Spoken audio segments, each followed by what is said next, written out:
Ay magandang gabi sa inyo mga kasawi. At syempre, eto na naman tayo sa ating mga followers at kanilang request mga kasawi.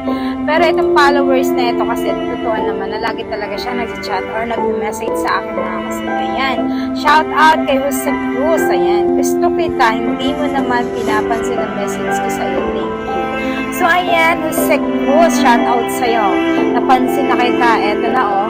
Syempre mga kasawi, alam niyo ba, sabi mo, bakit ang mga lalaki para ang bilis-bilis nilang magbitaw ng salitang gusto ko ta, I love you, ganyan, napakabilis. Bakit hindi nyo ba naiintindihan or anong ibig sabihin ang sinasabi nyo na mahal kita, crush kita? Yung mga ganun, alam nyo ba, hindi ako naniniwala dyan mga sabi sa mga katagalan yan. Kahit paulit-ulit sa akin sabihin na I love you, mahal kita. Ayan, andito ka lang sa puso ko, lahat ng mga masarap na salita, kahit papaulit-ulit yung sasabihin sa akin yan, hindi ko yan paniniwalaan mga kasawi. Kasi dahil ako, hindi na talaga ako naniniwala sa mga salitang yan, kasi yan lang ay mga bulero na mga kalalakihan. Kasi ang mga lalaki, lahat naman talaga gagawin yung mga mababangong salita. Pero in the end, kapag nakuha ka na, kapag ka napasagot ka na, ibig sabihin yan ay iiwan ka na rin mga kasawi. Hindi naman sa nalalahat na ganun yung mga kalalakihan ha. Pero ganito kasi yung pananaw ko mga kasawi, kapag ang isang lalaki ay mabilis magsalita ng I love you, gustong gusto kita, ayan, ikaw yung gusto kong makasama pang habang buhay, lahat ibibigay ko sa'yo. Alam niyo ba, hindi ako naniniwala dyan. Kasi mabulak-bulak lang ang mga salitang yan, kulang sa gawa. Yan mga kasawi. Mas naniniwala ako sa mga kalalakihan na hindi nagsasalitang gusto kita. Pero lahat is pinapakita sa'yo, pinaparamdam sa'yo, lahat nag-e-effort. Kahit na hindi niya sinasabi sa akin na mahal niya ako, mas doon ko nararamdaman na talagang sincero ang isang lalaki. Dahil kahit na hindi niya sinasabi yung mahal na mahal kita, pero naman in action, ginagawa niya ito, lahat ay binibigay at nag-e-effort talaga sa iyo ang isang lalaki, ay doon ako mas naniniwala mga kasawi.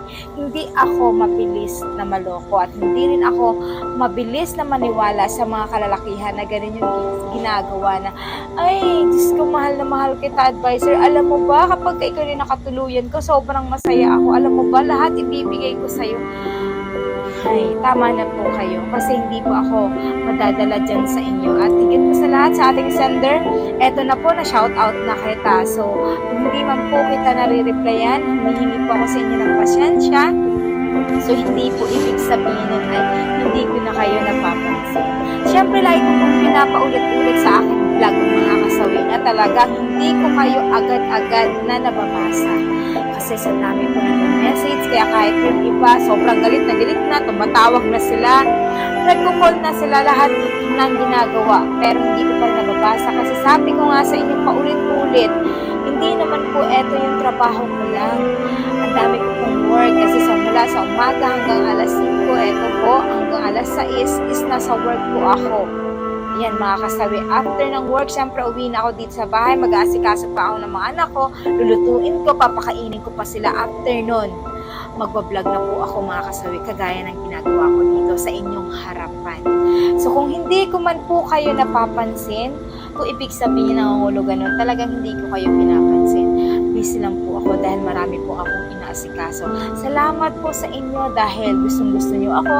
Kung totoo man yan or hindi, salamat po sa inyo. Pero lagi niyong tatandaan, hindi ako naniniwala sa mga kalalakihan na mabilis magbitaw ng salitang mahal na mahal kita.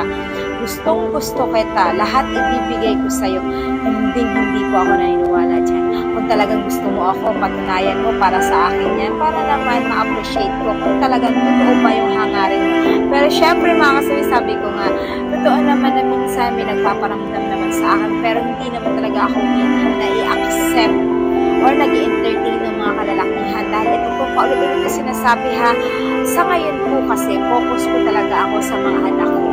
Sa kanila po ako, sa kanila po ay yung attention ko at sila po yung priority ko sa buhay para makapagtapos sila sa pag-aaral.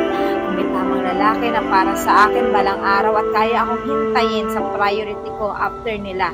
So, ibig sabihin, andun na po ako mga kasawi. So, ayan lang kay Jose. Ayan ha, Jose. Eto, Jose Cruz. Ayan.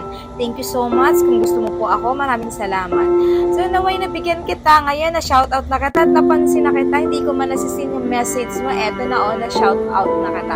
Maraming salamat mga kasawi sa ating mga komentor. Maraming salamat. Ayan, mag-comment kayo. At syempre, maraming salamat po mga kasawi sa patuloy nyo na pagsuporta sa akin.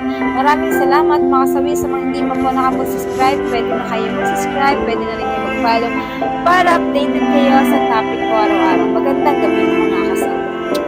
Bye!